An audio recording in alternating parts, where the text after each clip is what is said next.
Saudaraku yang kekasih dalam nama Yesus, hari ini saya membawakan firman Tuhan mengenai kesungguhan hati. Sungguh-sungguh hati. Sungguh-sungguh hati mengikut Tuhan. Dengan segenap hati mengikut Tuhan. Dan dengan segenap hati menginjil. Dengan segenap hati melayani. Dengan segenap hati mengasihi. Kita lihat nanti dalam pelayanan Paulus. Firman Tuhan berkata dalam Roma 12 ayat 11. Janganlah hendaknya kerajinanmu kendor. Biarlah ruhmu menyala-nyala. Dan layanilah Tuhan. Pada pagi hari yang indah ini. Renungkanlah hidup rohani kita. Adakah kita menyala-nyala bagi Tuhan. Bersemangat bagi Tuhan. Mengasihi Tuhan. Mengasihi jiwa-jiwa. Ruhmu menyala-nyala, firman Tuhan berkata. Jangan hendaknya kerajinanmu kendor. Bukan hanya rajin mengerjakan pekerjaan dunia ini, rajin mengerjakan pekerjaan Tuhan, rajin berdoa, rajin membaca firman Tuhan. Jangan kendor pada akhir zaman ini. Amin, saudara. Jangan itu berkurang. Setan mau menipu kita supaya kita lemah pada akhir zaman ini. Supaya semua perkara yang terjadi, gejolak yang terjadi, krisis yang terjadi pada akhir zaman ini memenuhkan pikiran kita. Kita tenggelam di dalamnya. Akhirnya membawa kita bingung. Bahkan lebih jauh bisa membawa kita menjadi takut dan khawatir. Sehingga kerajinan kita untuk perkara rohani kendor. Justru sebaliknya, pada akhir zaman ini, pada waktu krisis, pada waktu gejolak begini, pada waktu banyak kerusuhan, disitulah hendaknya kerajinan kita untuk Tuhan tidak kendor. Maka kita bertambah menyala-nyala, melayani Tuhan, membawa jiwa-jiwa kepada Tuhan. Karena pada waktu itulah jiwa-jiwa saudaraku terbuka hatinya buat Tuhan. Jiwa-jiwa sudah sampai saudaraku ke ujung jalannya. Dia tidak tahu mau berbuat apa, kepada siapa bersandar, kepada siapa berlindung. Saudaralah orangnya yang dipakai Tuhan untuk bersaksi kepada mereka, membawa mereka kepada Tuhan. Amin.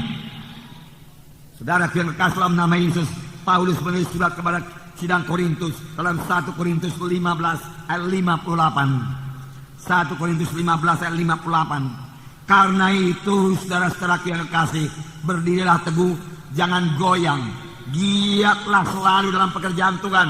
Sebab kamu tahu dalam persekutuanmu dengan Tuhan, jerih payahmu tidak sia-sia. Tadi dikatakan janganlah hendaknya kerajaanmu kendor. Di sini dikatakan giatlah selalu. Giatlah selalu dalam pekerjaan Tuhan. Mari bergiat dalam pekerjaan Tuhan.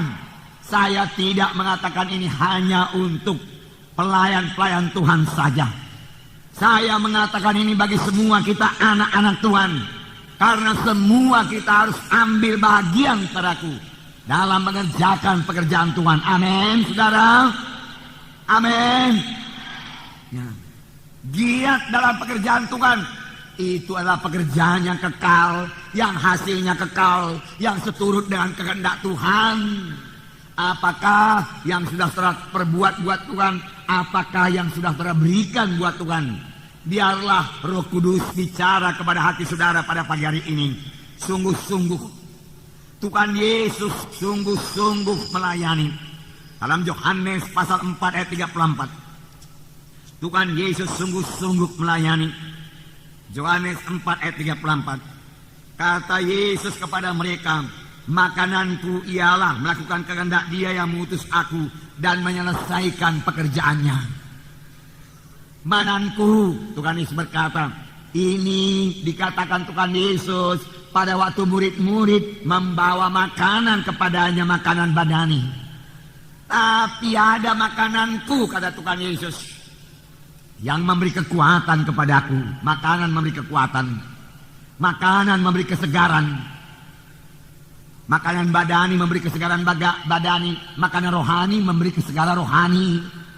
Banyak anak-anak Tuhan tidak segar rohaninya, tidak kuat melayaninya, tidak kuat rohaninya. Mengapa? Karena dia tidak melayani. Tuhan Yesus berkata, makananku ialah melakukan kehendak Dia yang mengutus aku, melakukan kehendak Dia yang mengutus aku dan menyelesaikan pekerjaannya. Baik Tuhan Yesus, pada akhir hayatnya dia berkata, sudah genap, selesai pekerjaanku. Alangkah puasnya itu, saudaraku. Paulus pada akhir hayatnya dia berkata, aku sudah menyelesaikan perlombaan. Aku telah menyelesaikan peperanganku, pergumulanku, pelayananku. Akhirnya mahkota kemuliaan tersedia kepadaku. Bagaimana pekerjaan saya? Bagaimana pekerjaan saudara? Saudara, kita datang kepada Tuhan bukan hanya untuk menerima berkat keselamatan, berkat kesembuhan, berkat materi dan lain-lain sebagainya, saudaraku. Kita datang, saudaraku, kita diselamatkan dan kita lahir baru. Kita menjadi anak-anak Tuhan, anggota tubuh Kristus yang punya fungsi dalam tubuh Kristus, yang punya pelayanan dalam tubuh Kristus. Kita harus menyelesaikan pelayanan kita. Amin. Selesaikan. Dan ini perlu tindakan, bahkan tindakan yang berani, tindakan yang banyak kali dikatakan oleh orang dunia ini tidak masuk di akal. Mengapa pekerjaan yang begitu baik ditinggalkan? Mengapa dunia ditinggalkan? Kalau memang panggilan saudara untuk sepenuhnya melayani Tuhan, saya berkata kepada saudara, tidak usah bimbang. Tuhan menyertai saudara.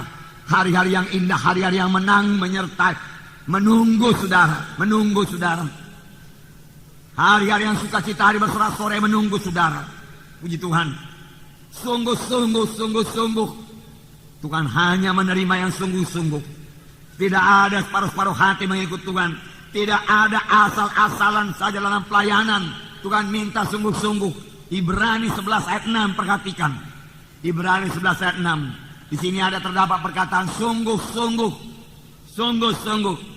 Tetapi tanpa iman tidak mungkin orang berkenan kepada Allah.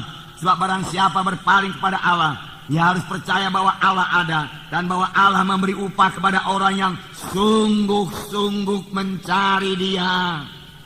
Segenap hati mencari Dia. Kepada siapa Tuhan memberi upah? Kepada siapa kesembuhan diberikan? Kepada siapa berkat diberikan? Kepada siapa urapan diberikan? Kepada siapa kuasa diberikan? Kepada orang yang sungguh-sungguh mencari Tuhan. Kepada orang yang sungguh-sungguh berdoa.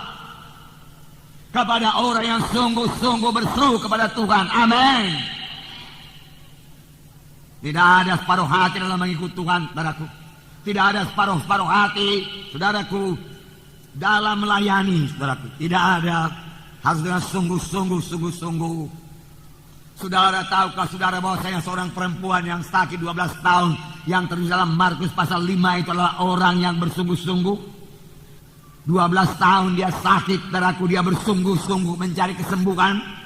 Walaupun pada mulanya jalannya tidak benar, tetapi dia bersungguh-sungguh, bersemangat.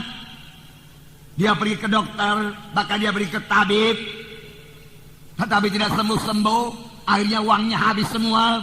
Tetapi dia tidak menyerah. Dia berkata, bisa, aku bisa,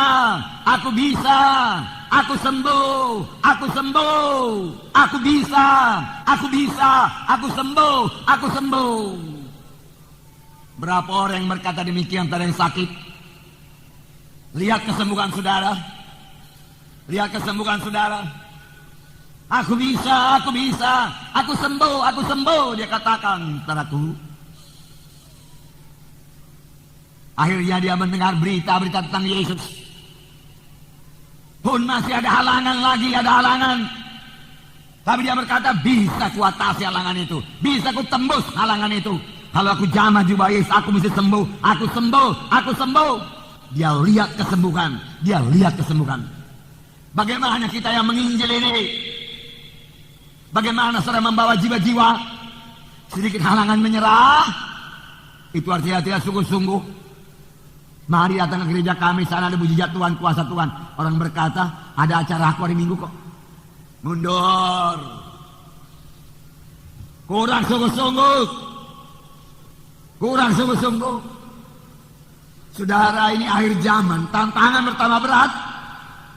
Kalau kita saudaraku kurang bulat dalam tekad, kurang teguh dalam Tuhan, saudaraku kurang bersungguh-sungguh, saudaraku, kita bukan hanya tidak berhasil membawa jiwa-jiwa kepada Tuhan, kita pun bisa rontok dari jalan Tuhan.